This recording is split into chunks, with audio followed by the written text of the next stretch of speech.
Vamos dar início ao nosso encontro de estudos para o Livro dos Médiuns dessa noite. Hoje é dia 26 de março de 2025, uma quarta-feira. São 20 horas e 3 minutos na cidade de Jaú. Nós estamos transmitindo esse nosso encontro de estudos em nome e em homenagem à Associação Jauense de Estudos Espíritas, e nós estamos localizados na cidade de Jaú, estado de São Paulo, Brasil. Estamos estudando de O Livro dos Médiuns, o seu capítulo de número 7, de número 8, Laboratório do Mundo Invisível. E mais adiante, na sequência do item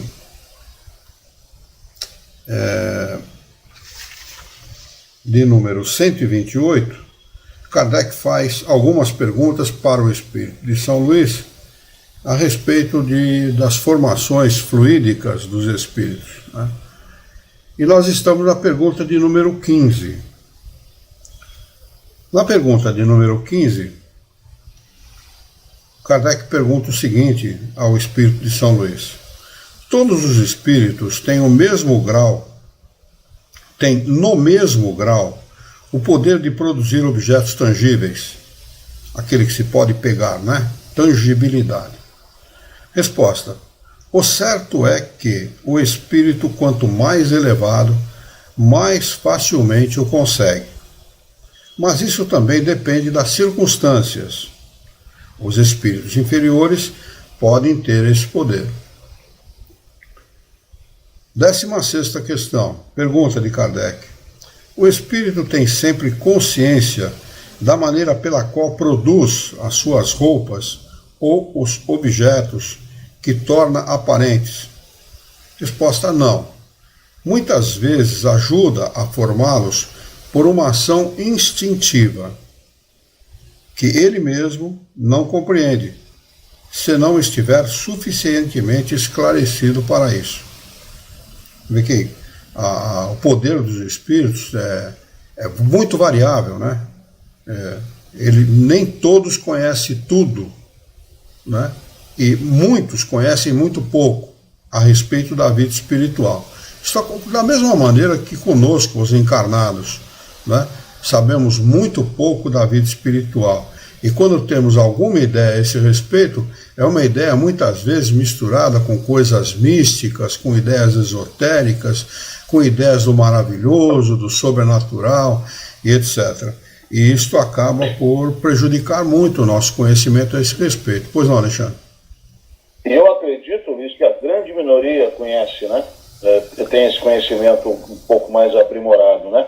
É uma percepção minha, eu acredito que é a grande minoria, né? Sim, sem dúvida, é uma minoria mesmo que tem esse conhecimento. É por isso que Jesus afirma com muita propriedade: conheça a verdade, e a verdade vos libertará. É necessário ir em busca. Ele fala isso, Jesus fala isso claramente: busca e achareis, pedi e obtereis, né? E ser-vos-á dado. Está assim lá no Evangelho de Jesus, né? E é a realidade. Pois não, Celso? Aqui, quanto à questão 15, possivelmente o que eu vou perguntar já foi tratado, mas eu confesso que eu não me recordo. Aqui, então, quando é referido que os espíritos têm o poder de produzir objetos tangíveis, aí eu pergunto: a matéria-prima desses objetos seria o fluido cósmico universal apenas? Na realidade é uma mistura, né, do fluido cósmico universal. Já não é o fluido cósmico universal, não é o elemento material, já é um elemento modificado, tá bem? O elemento material, da onde tem origem toda a matéria, o elementar, ele já no fluido cósmico universal ele já está modificado. Ele já não é mais o elemento material. Assim como o espírito individualizado já não é mais o elemento espiritual. Tá bem? Ele pega o fluido, pega o que ele obtém dos médiuns, faz um amálgama, uma mistura, e daí ele forma o que ele quiser. Tá bem? É assim que a coisa acontece. Mas o elemento principal é o fluido cósmico universal. Esclareceu a sua dúvida? Obrigado. Esclareceu sua dúvida, Celso? Eu não ouvi o que você falou. Sim, obrigado pela explicação. Ok. Valeu. Pois não. Vamos lá então. Questão de número 17.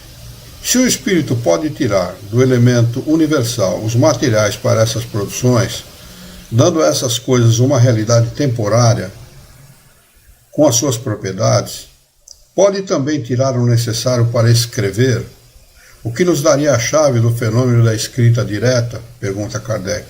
Resposta: afinal, chegaste onde querias.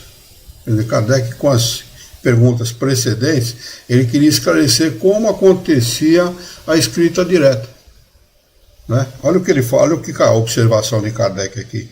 Com efeito, era isso que desejávamos chegar com todas as perguntas preliminares. A resposta prova que o espírito lera o nosso pensamento. Né? E lia mesmo, né? Todos os espíritos fazem isso. Né? Os espíritos elevados e os espíritos menos elevados leem o nosso pensamento. É por isso que eles se associam a nós, né? Pela leitura do nosso pensamento. Pensamento é aberto, né? Ele é fechado no mundo material. Quer dizer, cada um reserva para si aquilo que ele quer esconder do próximo. Mas para os espíritos ninguém esconde nada, não. Nós somos um livro aberto, né? Do ponto de vista do nosso pensamento. Então o espírito realmente percebeu o que Kardec queria com as suas perguntas precedentes, até chegar nesta que esclarece a respeito da escrita direta, porque realmente é intrigante, né? Como é que pode um papel em branco, de um momento para outro, aparecer com figuras, com traços, com palavras, não é? E isto permanecer no papel, que é mais intrigante ainda. Porque se ele dá vida factícia, temporária, a um determinado objeto, como é que na escrita direta aquilo permanece no papel? Não é? Ele vai esclarecer isso agora. Olha lá, pergunta de Kardec. Se a matéria do espírito, se a matéria de que o espírito se serve não tem persistência, como os traços da escrita direta não desaparecem?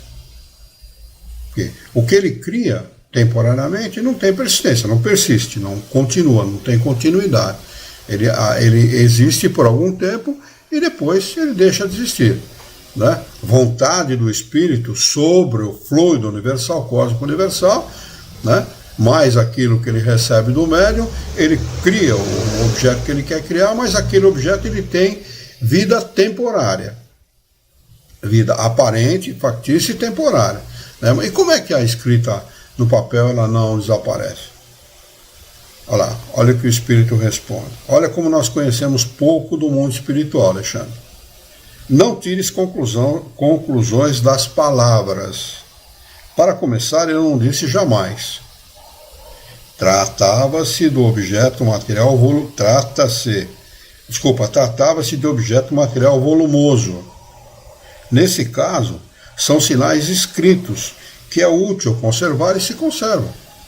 Quer dizer, uma coisa é um objeto volumoso, tá? que não tem a consistência do objeto material.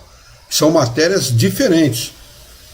O fluido, ele é sutil. Ele pode tomar determinada forma, ele pode se tornar opaco, por exemplo, e ser tangível, mas isso acontece temporariamente. Os objetos materiais, constituídos de matéria bruta, como são os nossos, eles são compostos, né, de outro tipo de material que os torna permanentes, enquanto eles durarem. São diferentes entre si. Né? Ele diz, nesse caso, são sinais escritos, que é útil conservar e se conservam. Útil por quê? Porque dá prova da existência dos espíritos e da imortalidade da alma. Essa é a utilidade. Né? O que eu quis dizer é que os objetos assim compostos pelos espíritos não poderiam tornar-se de uso. Uma tabaqueira, por exemplo, que o espírito formou, lembram-se? Ela não pode ser utilizada como tabaqueira, ela tem a aparência de tabaqueira, ela pode ser tocada, pega, né, medida, pesada e tal, mas temporariamente. Ela nunca, jamais seria utilizada como tabaqueira, ou qualquer outro objeto que vocês queiram imaginar. Porque na realidade não possuem a mesma densidade material dos vossos corpos sólidos. O corpo sólido, ele tem uma determinada densidade, que é para existir no nosso mundo mesmo. Né? Ele é composto daquela matéria, é matéria transformada. Ela tem a mesma origem da matéria do fluido universal. A mesma origem, lá, o elemento material. Mas é um elemento material transformado pela ação da inteligência dos espíritos de tal maneira que chega ao mundo como o nosso a comportar-se da maneira que nós conhecemos, a ser sólida de tal forma que ela possa existir no nosso mundo por algum tempo, enquanto for necessário, para a utilização daqueles que habitam o nosso mundo como encarnados. Os desencarnados, para os desencarnados não interessa, né? Mas para os encarnados é muito útil que essa matéria tenha uma existência prolongada, o que não acontece com os objetos formados pelos espíritos, pela vontade deles e com a ação da vontade deles em cima do fluido cósmico universal. Item de número 129. A teoria acima pode ser resumida assim: o espírito age sobre a matéria, tira da matéria cósmica universal os elementos necessários para formar, como quiser, objetos com a aparência dos diversos corpos da Terra. Então, de que forma o espírito age sobre o fluido cósmico universal? Com a vontade. Pensamento elevado a uma determinada potência faz com que a vontade tenha até a aparência de uma qualidade do espírito. As qualidades, os atributos do espírito é inteligência e pensamento. A vontade não é um atributo.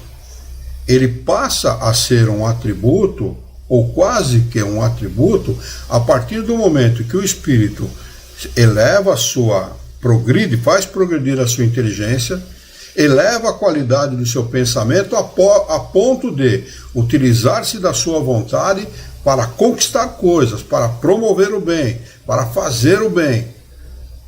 Aí passa a ser uma qualidade do espírito, um atributo do espírito. Poderia até se considerar como um atributo, mas não é um atributo. Os atributos do espírito, questão 27 do Livro dos Espíritos, são dois, ou melhor, a questão 27 é a respeito do elemento material e elemento espiritual. Os atributos do espírito, acho que na questão anterior, na questão posterior, é a vontade e o pensamento, a inteligência e o pensamento, né? Então esses são os dois atributos que todos os espíritos recebem ao se individualizarem como espíritos, né? Eles vão fazendo progredir a sua inteligência, automaticamente melhorando a qualidade do seu pensamento, da sua forma de pensar, pela moralização do pensamento, porque esse é o propósito do progresso, o espírito moralizar-se, né? E a partir desta moralização, dando qualidade ao pensamento, ele eleva a uma determinada potência e ele faz com que a vontade seja um elemento muito importante na sua vida, dando qualidade à sua vida, imprimindo a sua vida, impulsionando o espírito, vamos dizer assim, para cima e para frente, né? Então ele segue. Podem também operar pela vontade sobre a matéria elementar uma transformação íntima que lhe dê certas propriedades. Essa faculdade é inerente à natureza do espírito, que a exerce muitas vezes de maneira instintiva e, portanto, sem o perceber. É inerente ao espírito por quê? Porque todo espírito tem inteligência e pensamento. Consequentemente, ele tem a vontade em determinado grau, né? Então, ele imprime a sua vontade, muitas vezes sem saber o que ele está fazendo, instintivamente. Como nós fazemos muita coisa de forma instintiva, né?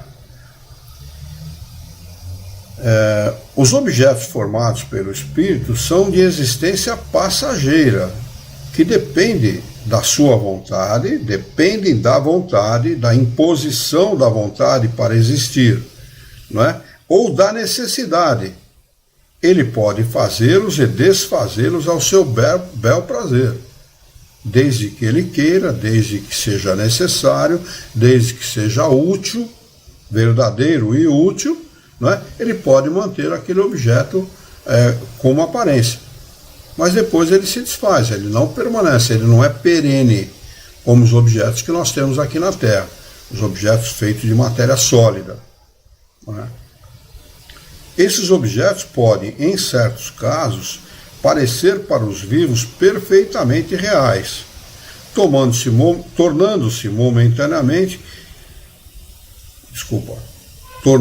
momentaneamente visíveis e mesmo tangíveis.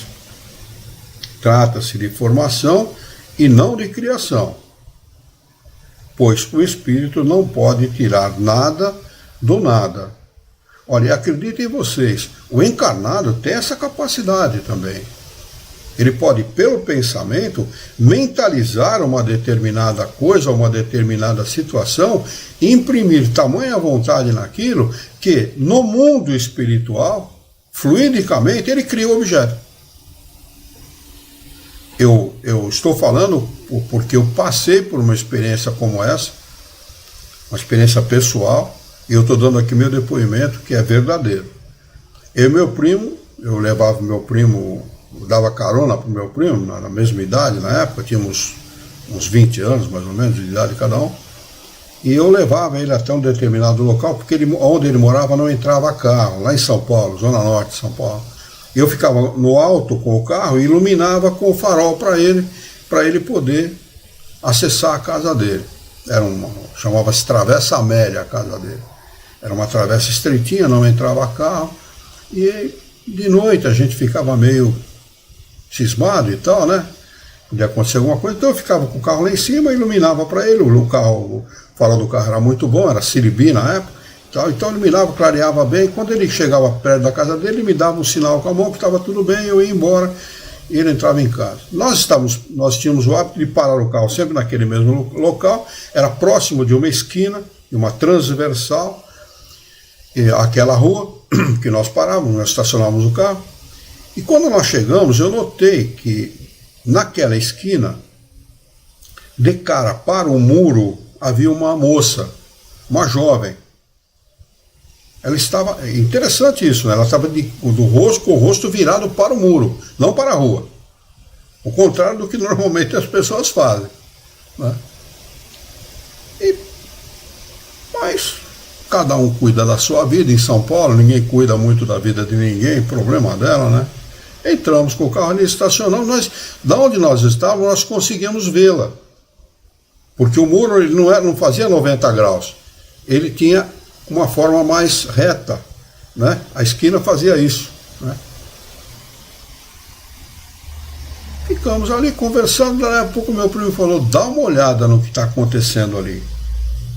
Ele virou o rosto para trás e viu. E eu olhei pelo retrovisor e vi pelo retrovisor do carro. Quer dizer, tamanha a incidência da vontade daquela moça em cima daquilo que ela estava pensando, né? Materializou-se aquilo que nós vimos. Ele viu com os olhos, eu vi com os olhos também, mas através do retrovisor. Um monte de vela branca no chão. Um monte de vela branca acesa no chão, né? Mas no momento seguinte já não tinha mais nada. E depois eu inquiri um espírito a respeito desse fenômeno. Ele falou, realmente as velas estavam acesas, porque ela estava pensando nisso. Ele falou, não era coisa ruim, ela não estava fazendo nada de ruim, desejando mal para ninguém, né? Mas ela estava mentalizando vela acesa, e realmente as velas estavam ali. No mundo dos espíritos, aquelas velas estavam acesas. Quer dizer, muito interessante o fenômeno. Eu nunca imaginei que um encarnado já tinha algum conhecimento espírita na época, nunca imaginei que um encarnado fosse capaz de produzir um fenômeno semelhante a isso. Mas imaginem centenas de velas em torno dela ali acesa, né? Em torno dela, aos pés dela, assim, com centenas de velas acesas. Né? Quer falar alguma coisa, Alexandre?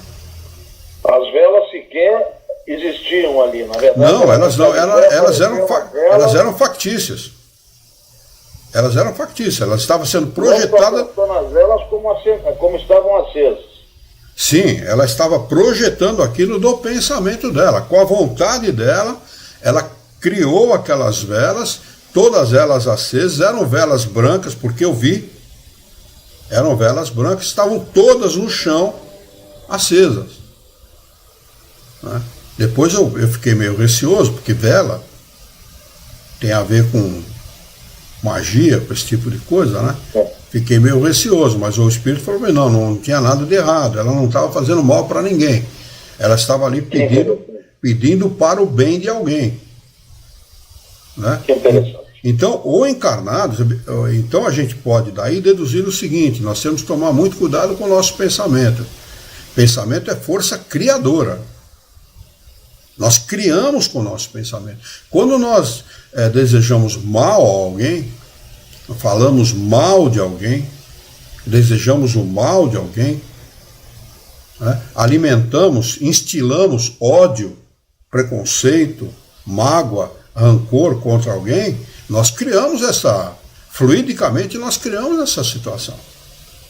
Então, é preciso tomar muito cuidado, bastante cuidado mesmo, para que a gente, a Marlene Nobre está com a gente e a dona Leonilda Ferreira Leite está com a gente. Boa noite a vocês, viu? Muito obrigado pela presença.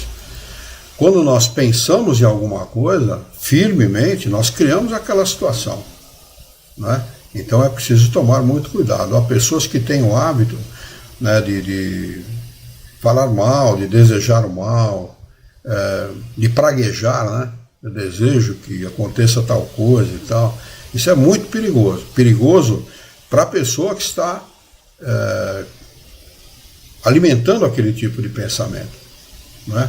Porque e não é à toa que as pessoas têm câncer, têm problemas graves de saúde, porque tudo isso gera para a pessoa, né, os problemas emocionais, as questões emocionais geram para pessoas, acabam o que se chama de somatizar, né? Acaba refletindo no corpo aquilo que a pessoa pensa, aquilo que a pessoa faz, né? E pessoa que tem muito ódio, rancor, mágoa, esse tipo de coisa, acaba somatizando como câncer. E o câncer nada mais é do que o crescimento irregular das células.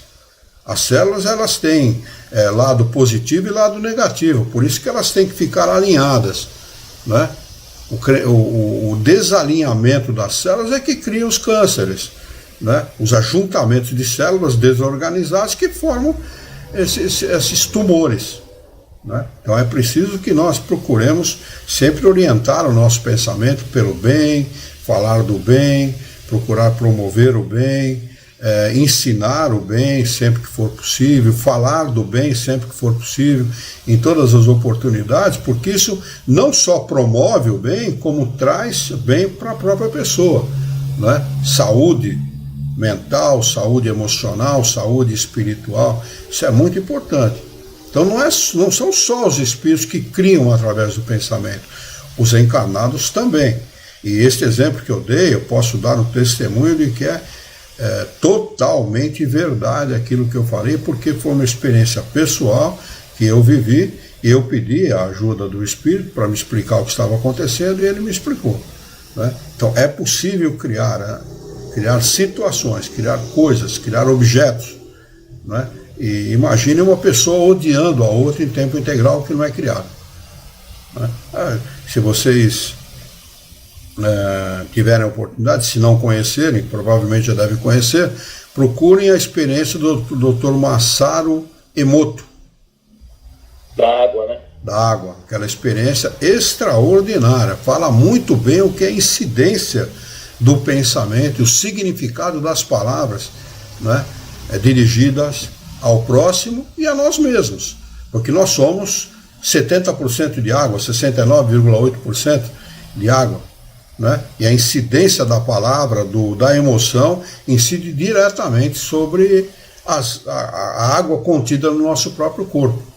Então procura a experiência do Dr. Masaru Emoto, que vale muito a pena a gente conhecer aquela experiência extraordinária, fabulosa, linda de se ver, coisa fabulosa. Não tem nada a ver com doutrina espírita, não tem nada a ver com religião, nada a ver com coisas, é objetivo.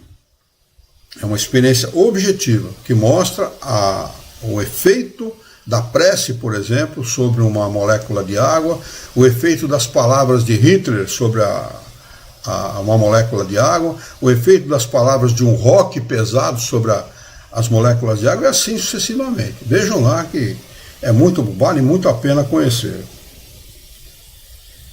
Muito bem, ele segue. Inclusive, Luiz, Pois não.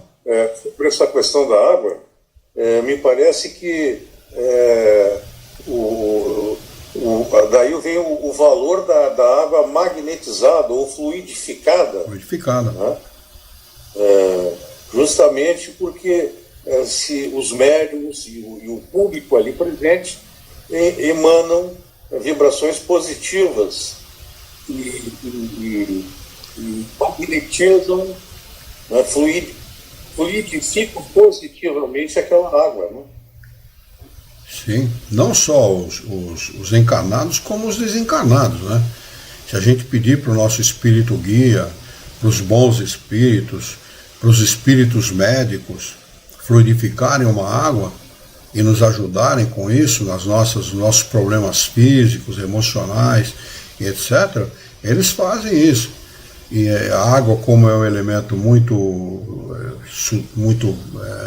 primitivo, muito fácil de ser influenciado, eles conseguem colocar coisas extraordinárias dentro da água. Eu falei isso no nosso encontro da quarta-feira passada, que a água chega inclusive a modificar o gosto, né? Há pessoas que sentem gosto diferente na água. E é muito salutar isso, muito salutar. É um recurso que nós deveríamos nos utilizar mais frequentemente. Aqui em casa utilizamos muito esse recurso. E deveríamos procurar utilizar frequentemente, porque ele realmente é efetivo. Ele ocorre e ajuda, e pode nos ajudar muito, né?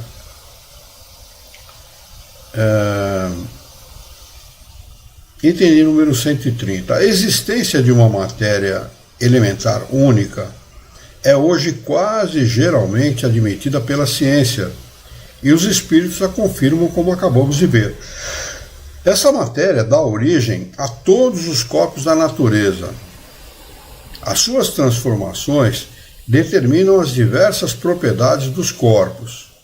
É assim que uma substância salutar pode tornar-se venenosa por uma simples modificação. A química nos oferece numerosos exemplos nesse sentido. Todos sabem que duas substâncias inofensivas, combinadas em certas proporções, podem resultar numa deletéria, numa que pode produzir o mal, né? Uma parte de oxigênio e duas de hidrogênio, ambas inofensivas, formam a água, H2O, né? Conhecido H2O. Basta acrescentar um átomo de oxigênio, 2OH2, né? Um átomo a mais de oxigênio, e teremos um líquido corrosivo, ácido, né? Quer dizer, de água, um átomo a mais de oxigênio virou ácido. Mesmo sem alterar as proporções, muitas vezes é suficiente uma simples modificação na forma de agregação molecular para mudar as propriedades. É assim que um corpo opaco pode tornar-se transparente e vice-versa. Desde que o espírito, através apenas da sua vontade, pode agir tão decisivamente sobre a matéria elementar, compreende-se que possa formar substâncias, até mesmo desnaturar as suas propriedades, usando a própria vontade como reativo. Olha o que é a vontade. um agente reativo. A substância está ali, quieta, não se modifica. Se não houver nenhuma incidência da vontade sobre aquela substância, ela permanece inerte. Mas a imposição da vontade do Espírito, não se esqueçam que a vontade, ela descende do pensamento. E o pensamento é um atributo do Espírito, é uma qualidade, não é uma coisa qualquer, é uma qualidade do Espírito. Então, pensamento imprime a vontade incide e modifica aquela situação, para o bem ou para o mal. É preciso sempre lembrar disso, usar o pensamento com qualidade, disciplinar o pensamento. É importante fazer isso. Nosso pensamento, ele titubeia, ele vagueia, ele está numa hora de um jeito, no outro momento de outro. É normal isso. É normal. E os espíritos não querem que nós estejamos sempre com os pensamentos 100% em bons pensamentos. Não. Que nós estejamos na faixa do equilíbrio. Se o seu pensamento desce de padrão vibratório, traga ele de volta para a faixa de equilíbrio. Sempre fazer isso, né? O pensamento não é meu. Não é esse pensamento que eu quero ter. Volta para a faixa de equilíbrio. Né? É isso que nós precisamos fazer. Então a gente aprende a disciplinar o pensamento de tal forma que a gente sempre o utilize em nosso próprio favor e em favor do nosso próximo. Aqui tem o rodapé de número 4, que é a nota do professor José Herculano Pires, que diz o seguinte: todas essas questões estão sendo hoje sancionadas, aprovadas, né, pelo avanço da ciência em seus vários ramos. O desenvolvimento da física nuclear ampliou as possibilidades acima referidas por Kardec. Hoje se sabe que a matéria elementar é uma realidade e sua natureza não é atômica, mas subatômica. Quer dizer, está além do átomo, né? É tão sutil que é subatômica. O fluido universal dos espíritos, tão ridicularizado até há pouco, já é admitido pela ciência, com outros nomes. Não importa o nome que se dê, né? Dê o nome que quiser. Pouco importa. O que importa é que os espíritos vieram trazer a verdade. Por isso que o espírito que preside a doutrina espírita chama-se espírito de verdade. Não é? É tão verdade que a ciência foi comprovar essas verdades ditadas pelos espíritos, que foi ridicularizada até por muitos, foi comprovar muitos anos depois, porque a ciência atômica ela vem aparecer com mais incidência para a humanidade na década de 40, durante a Segunda Guerra Mundial, no final da Segunda Guerra Mundial, em 45. Né, as bombas atômicas já vinham sendo testadas desde 1937, 38, uma coisa assim. E em 45 criou-se a Enola Gay, né, que foi a bomba jogada sobre Hiroshima.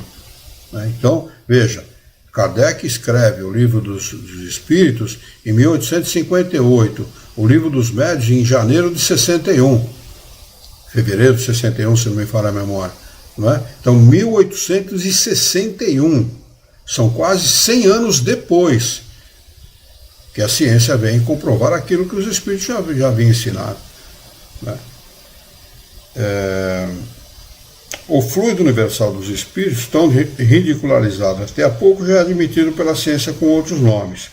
O oceano de elétrons livres, da teoria de Dirac, os campos de força, o poder desconhecido que está por trás da energia, segundo Arthur Compton, e que parece ser pensamento. Olha o que o sujeito imagina. É tão fácil, está tão claro aqui na doutrina espírita, né?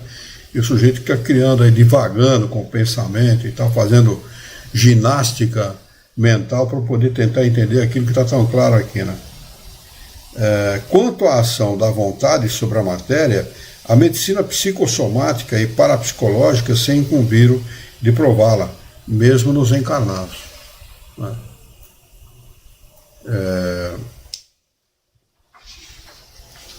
ele segue no subitem de número 131.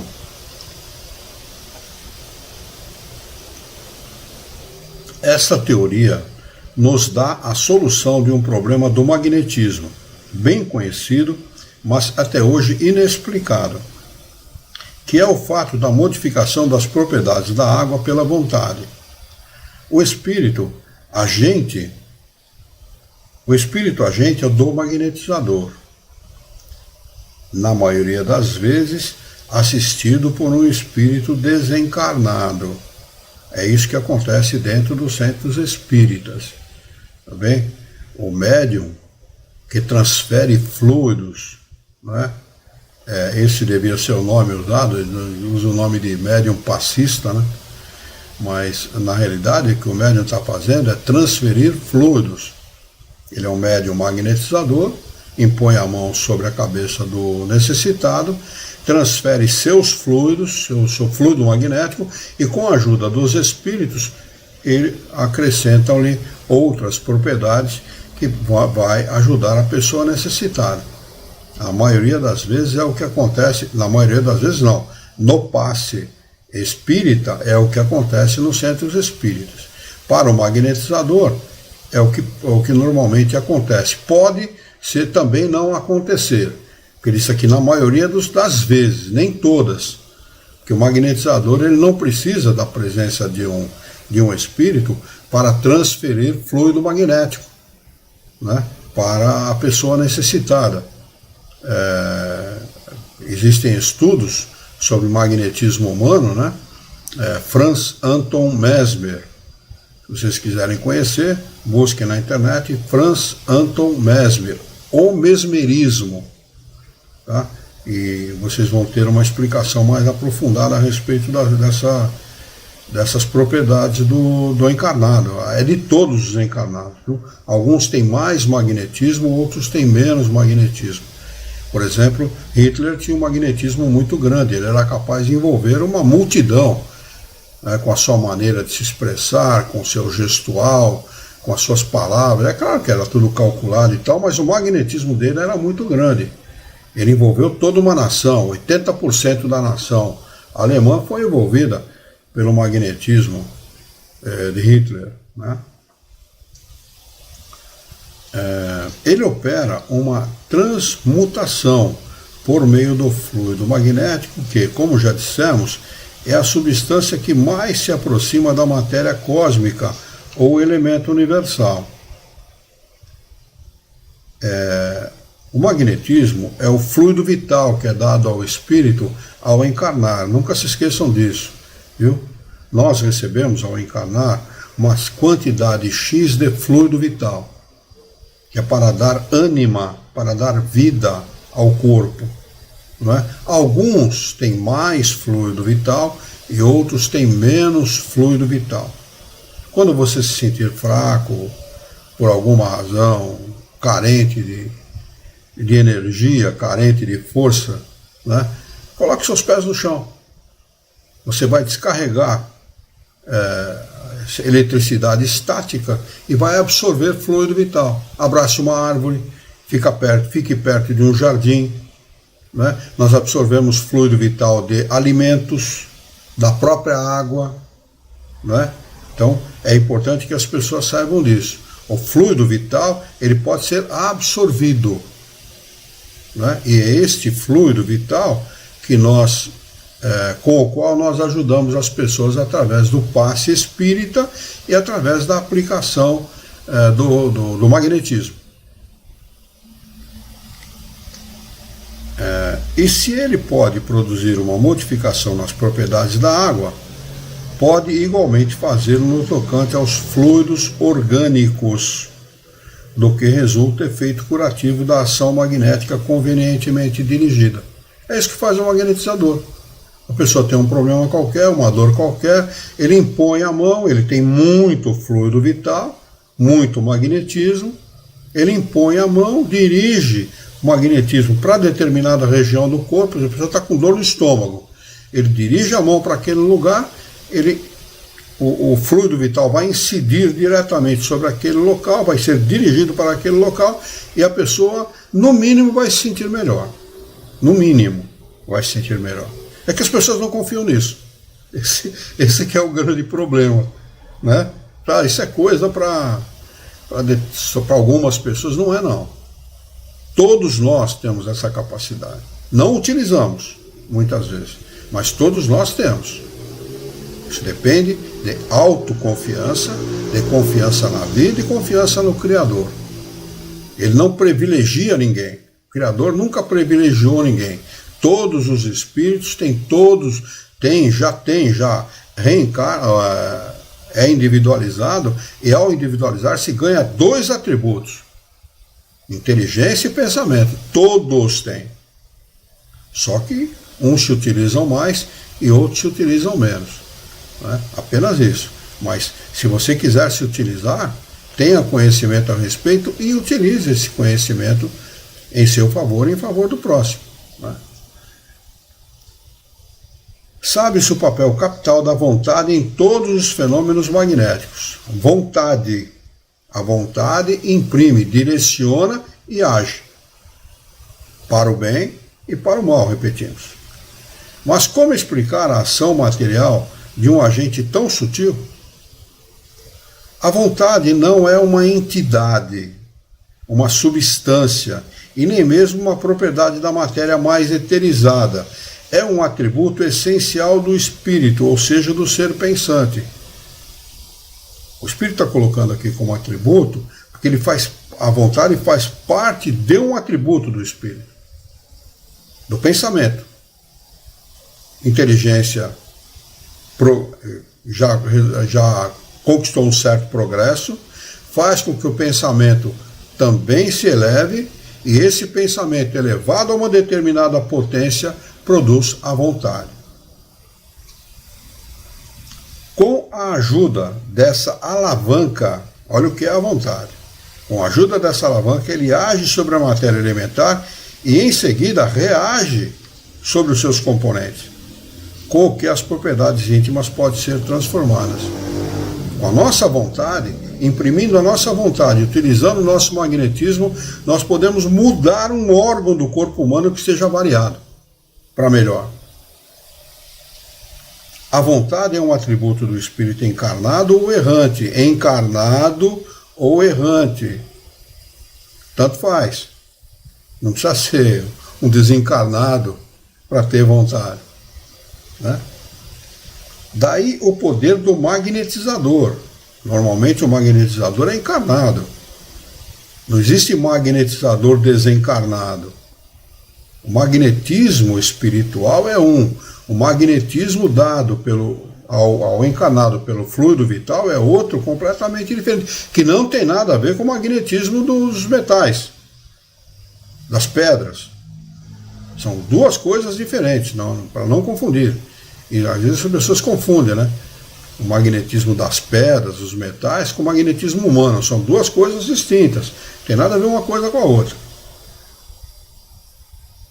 Daí o poder do magnetizador, que sabemos estar na razão da força da vontade. O espírito encarnado pode agir sobre a matéria elementar e, portanto, modificar as propriedades das coisas dentro de certos limites.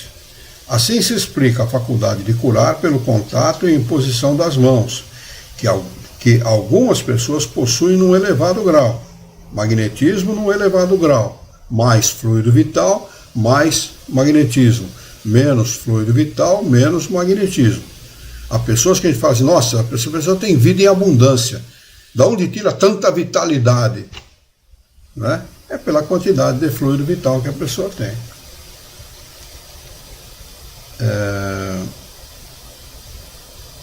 E Kardec pede para nós vermos no capítulo sobre os médiuns o tópico referente a médiuns curadores. Ver ainda a Revista Espírita, julho de 1859, nos artigos O Zuavo de Magenta e um oficial do Exército da Itália. Nós temos aqui um rodapé de número 5, do professor José Herculano Pires, que diz o seguinte: os estudos de hipnotismo científico definiram a hipnose como simples sugestão, relegando ao passado o problema da ação fluídica, considerada como superstição. Olha que interessante, é exatamente a ação fluídica que exerce a hipnose.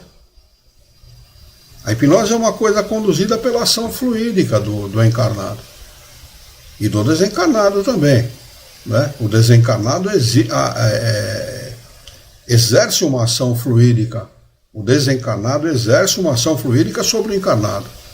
Assim acontece na fascinação. Ele está tão influenciado pelo encarnado que ele fica fascinado, ele não vê a lógica das coisas. Não é? O movimento espírita brasileiro é um movimento fascinatório.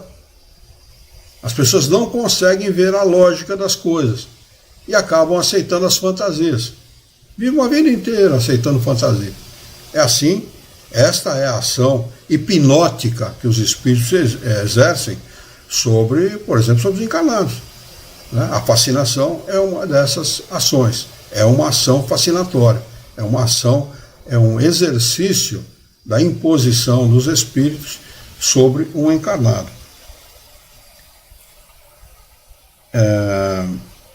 Mas o magnetismo é elemento natural, cujas manifestações e aplicações não se limitam ao tipo de hipnose clínica.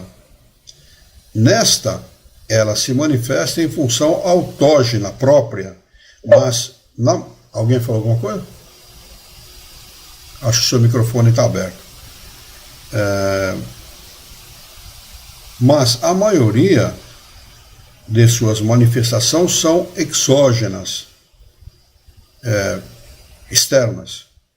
As modificações das propriedades da água podem ocorrer como simples sugestão, limitada ao paciente, mas também fenômenos materiais de alteração dessas propriedades perceptíveis por todos. No primeiro caso, não houve modificação alguma na água, mas apenas a percepção do paciente. No segundo, as modificações são reais. Os casos dessa natureza ocorrem facilmente com os médiuns de efeitos físicos. Atualmente, os parapsicólogos procuram explicar esses fenômenos como a ação da mente sobre a matéria, com a denominação técnica de psicocinesia. Também nesse campo, a tese espírita permanece e a ciência vai aos poucos se aproximando dela. René Sudre, anti-espírita irredutível, ainda recentemente no seu Tratado de Parapsicologia, anota o seguinte: a descoberta dos elétrons materiais leva-nos mais ou menos à teoria newtoniana da emissão. Eis, pois, que o fluido reaparece no próprio coração da física contemporânea. Muito bem, assim nós encerramos o capítulo de número 8.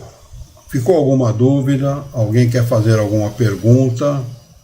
Alguém quer acrescentar alguma coisa? Eu só faria um comentário sobre essa questão da vontade no desencarnado, que na minha ótica, sobretudo, ela se manifesta de várias formas, mas sobretudo em dois momentos. Pelo menos na minha ótica, me corrija se eu estiver enganado. A vontade que ele tem de fazer aquilo que ele quer, né, o seu livre-arbítrio, porque o livre-arbítrio não existe apenas em nós encarnados, e sim nos desencarnados, e consequentemente com essas atitudes, essa vontade, trabalha o seu próprio progresso, e ainda, sobretudo, Luiz, nos momentos de inspiração a nós encarnados aqui. A vontade em inspirar o encarnado, que é um ato contínuo, é constante, né? Os desencarnados estão constantemente nos inspirando, porque têm vontade para fazerem isso, né? Então, quer dizer, realmente a vontade é algo impressionante, quer dizer, ninguém vive sem vontade, essa é a verdade, todos nós temos algum tipo de vontade, mas, sobretudo, os desencarnados, eles agem em nós encarnados com as inspirações, né? Sem dúvida, sem dúvida. É o que os espíritos chamam a vontade de uma alavanca. Realmente é mesmo, né? Não precisa ser espírita para entender isso, né? Realmente a vontade, ela é tudo, ela modifica a vida de uma pessoa. Quando a pessoa se determina a fazer promover uma determinada coisa, ela faz e está acabado, e ninguém segura, né? E nesta encarnação, vivendo no mundo material, nós carecemos muito de vontade. Precisamos muito, né? Precisamos ter determinação. Não podemos jamais impedir que a projeção do nosso pensamento, ou seja, a ansiedade de viver, nos prejudique, né? Porque o ansioso é o cara que tem vida em abundância, né? Ele vive demais, ele está vivendo demais, ele não tem o equilíbrio necessário, né? Por isso que a ansiedade é muito prejudicial, né? Nós temos que ter vontade, determinação, confiança em si mesmo e confiança em Deus, né? Isso nós precisamos ter muito. E modificar aquilo que esteja errado na nossa vida. Modificar aquilo que esteja nos impedindo de ser feliz. Porque se nós não nos determinarmos a fazer isso, vamos desencarnar, vamos dizer assim, em débito com a lei de Deus. Em débito. Porque as pessoas que vivem no nosso mundo, o que menos lhes falta, eu estou falando de um modo geral, não estou falando só dos espíritas, estou falando de um modo geral. O que menos falta para as pessoas é a inteligência. O que menos falta. E a inteligência traz uma responsabilidade a mais para os habitantes desse planeta, que é o discernimento. Saber diferenciar entre o bom e o ruim, o certo e o errado. E nós, os encarnados desse planeta, sabemos discernir. Muitas vezes não queremos, por comodismo ou por imprudência, por irresponsabilidade ou por qualquer outra coisa, mas que nós sabemos. Eu estou errado em tal coisa, eu não estou fazendo isso, ou estou deixando de fazer aquilo. Nós sabemos, mas nós nos omitimos diante da necessidade. E é isso que não pode acontecer. As pessoas têm que utilizar os seus recursos em favor de si próprio e em favor do próximo. Mas primeiro em favor de si próprio. Não é? Nós não precisamos de nada. As pessoas não acreditam nisso, mas nós não precisamos de nada. O Criador agiu com todos os espíritos do universo como a mãe de família age com a própria família.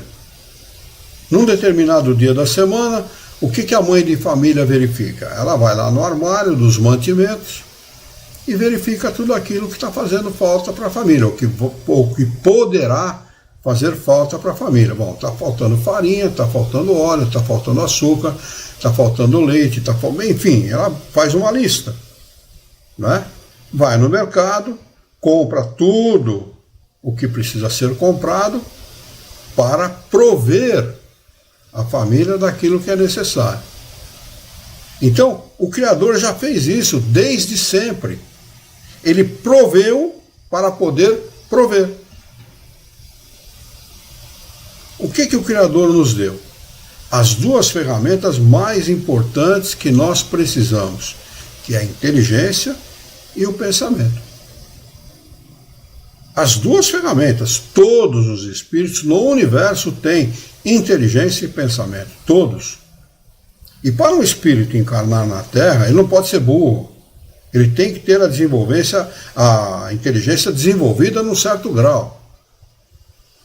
Porque senão não adianta ele encarnar aqui. Se ele pedir uma encarnação na Terra, não vai ser de proveito nenhum. Ele vai ter que voltar lá para o mundo que ele veio. Ele não vai ter proveito. Então nós notamos que a maioria, 99,9, dízima periódica de 9 dos habitantes da Terra tem inteligência muito desenvolvida. Mas o que fazem com a sua inteligência? Exatamente o que não deveriam fazer. Se omitem diante das necessidades, se omitem diante da responsabilidade, se omitem diante do fato dele poder trabalhar em favor de si e em favor do próximo. Ficam esperando que o outro faça por ele aquilo que é obrigação dele. Esse é o nosso grande problema, né? É assim que eu vejo a nossa humanidade. A partir do momento em que o homem entender que a responsabilidade é dele e não do outro, ele vai começar a agir em benefício próprio e em benefício do seu próximo. Que a responsabilidade é nossa. Quando nós entendemos isso, que a responsabilidade é nossa, que somos espíritos imperfeitos, porém, com toda a capacidade, com todos os atributos necessários para vencer, nós sairemos da condição de necessitado, da condição de problema, para a condição de solução. Nós passaremos a fazer parte daqueles que vão ajudar a solucionar os problemas da humanidade. Todos. Ah, não, mas só as autoridades. Mas mentira! A autoridade só existe porque nós existimos. Nós que os colocamos lá. A autoridade não tem a obrigação de fazer nada por ninguém. Ele tem só que gerenciar aquilo que é relativo ao seu cargo. Quem tem que fazer por nós somos nós mesmos. Cruze os braços e fique em casa e você não vai ter comida para comer no futuro, com certeza. Trabalhe e as soluções virão. Né? Essa que é a grande realidade. Agora, o que nós fazemos com esses atributos, a maneira pela qual nós entendemos o Criador, a maneira pela qual nós entendemos a vida, faz toda a diferença. É preciso entender que nós podemos fazer parte da solução e não sermos eternos problemas, como a maioria das pessoas se coloca, como problemas. Muito bem, se não houver nada a acrescentar por parte dos nossos irmãos, nós vamos anotar aqui o capítulo de número 9, para nós retomarmos na próxima quarta-feira, que são 20 horas e 59 minutos, né? Já passou rápido o tempo hoje, hein? Passou muito rápido, eu achei que ia dar tempo de nós estudarmos aqui uma parte do capítulo 9, mas não vai dar não. Anotem aí, capítulo 9, locais assombrados, para a próxima quarta-feira, tá bem? Deixa eu ver se tem alguma pergunta aqui. No YouTube não, lá no Facebook também não. Se vocês não quiserem acrescentar nada, opinarem nada, nós vamos fazer a nossa prece de encerramento.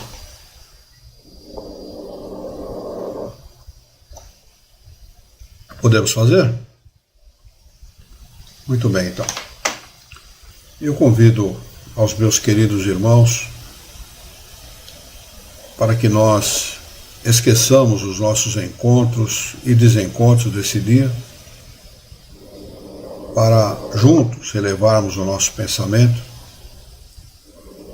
mentalizarmos a figura excelsa e amiga de Jesus de Nazaré, ele que é o nosso mestre, o nosso modelo e guia de toda a humanidade, e juntos com Jesus nos dirigirmos ao Criador, ao Senhor da vida, fonte inesgotável de paz, de amor, de bondade, de misericórdia e justiça, para agradecê-lo muito pela oportunidade de aqui estarmos reunidos em seu nome, para estudarmos as questões propostas pelo Livro dos Médiuns dessa noite.